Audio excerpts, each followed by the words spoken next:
Nama saya Dimas Dwi Saputra, biasa dipanggil Dimas. Hobi saya nonton YouTube, bermain PS, dan membuat telur dadar. Kebiasaan belajar, saya selalu malas untuk belajar, karena saya sekolah bukan untuk mengejar selembar kertas nilai, tapi untuk menjadi orang yang jujur, tanggung jawab, dan punya integritas.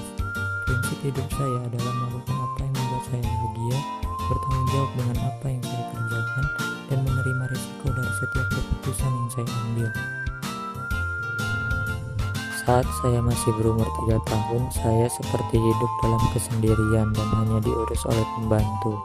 Karena saya punya ayah dan ibu yang setiap hari pergi ke pasar untuk berjualan daging sapi, dan punya satu kakak yang selalu bermain dengan teman-temannya. Saat itu hari-hari saya hanya bermain PS, dan kebiasaan ini berlanjut terus sampai dengan sekarang. Hal inilah yang membuat saya menjadi orang yang mandiri, tidak bergantung pada orang lain, pendiam, dan kurang percaya diri. Saat umur 5 tahun, saya mulai TK di Musilandas. Disinilah saya mulai memiliki teman, dan karena sering bermain, saya agak mulai percaya diri. Tapi di TK saya sering sedih karena teman-teman saya ditunggu atau dijemput oleh orang tuanya, sedangkan saya tidak. Setelah TK selama 2 tahun, saya masuk SD di SDN 13 Talang Kelapa.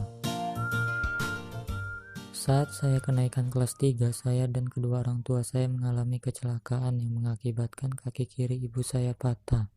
Dan kepala bagian belakang saya ada darah beku di luar tengkorak yang membuat kepala bagian belakang saya lembut saat disentuh, dan wajah saya mendapat luka-luka yang cukup parah. Setelah kejadian ini, saya sangat malas untuk pergi ke sekolah dan selalu ingin menangis ketika berada di sekolah. Alhamdulillah, setelah 4 bulan ibu saya sudah mulai bisa berjalan menggunakan tongkat. Kemudian saya dan orang tua saya pindah rumah ke Tasikmalaya agar lebih dekat dengan keluarga. Oleh karena itu, saat akhir semester 1 saya pindah sekolah ke SDN 1 Sukamana. Di sini saya memulai hidup baru dengan suasana dan teman-teman baru. Disinilah saya mulai kembali semangat sekolah. Bahkan di sini saya pertama kali mendapat surat cinta dari penggemar. Sekolah di sini sangat seru, tapi hanya 1 tahun saya sekolah di sini. Karena usaha orang tua saya di Tasikmalaya mengalami kegagalan, lalu saya dan orang tua saya kembali ke rumah lama kami di Palembang, dan saya kembali sekolah di SDN 13 Talang Kelapa sampai dengan lulus. Prestasi saya selama SD rata-rata mendapat ranking 1 dan juara umum. Hanya saat pindah sekolah saya dapat ranking 2. Tapi saya merasa tidak punya skill apa-apa yang bisa saya gunakan untuk bekerja, dan saya tidak mendapatkan kebahagiaan lagi saat mendapat ranking karena tidak pernah diapresiasi oleh orang tua saya. Lulus dari SD, saya masuk ke SMP Negeri 1 Talang Kelapa. Saat saya kelas 7, saya masuk ke kelas unggulan. Tapi karena saya terlalu malas belajar dan memilih teman dan pergaulan yang salah, jadi nilai saya turun dan tidak mendapat 3 besar. Orang tua saya marah, lalu saya jelaskan kalau nilai itu hanya selembar kertas yang tidak terlalu mempengaruhi apapun. Kemudian saat itu saya membuat perjanjian kalau di kelas 8 jangankan masuk 3 besar, dapat ranking 1 juga bisa kalau saya mau. Tapi dengan syarat dari sini ke depan jangan bahas-bahas lagi soal nilai. Dan saya pun di kelas 8 semester 1 dapat ranking 3, lalu semester 2 ranking 1, dan di kelas 9 mendapat ranking 3.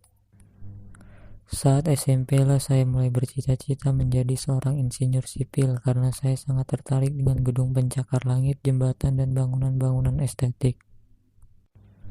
Lulus SMP saya masuk ke SMA Negeri 1 Talang Kelapa. Masa SMA saya hanya sekolah pulang. Tapi saat saya kelas 12, sekolah berubah sistem menjadi daring. Karena sistem ini tidak cocok dengan cara belajar saya yang hanya memperhatikan saat guru menjelaskan materi dan memahami konsepnya, jadi sekarang saya tidak mendapatkan apa-apa.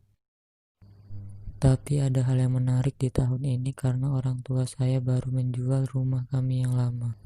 Jadi kami sedang membuat rumah baru yang mulai dari desain gambar rumah dan tata letak ruangan digambar olehku sendiri sesuai keinginan dan diskusi bersama ayahku. Dan hari-hariku sekarang ikut mengawasi pembangunan rumah. Aku pun mulai menguji coba pelajaran derajat sudut dan luas bangun datar untuk menghitung keramik yang dibutuhkan. Aku senang karena ini adalah proyek pertamaku yang terrealisasikan.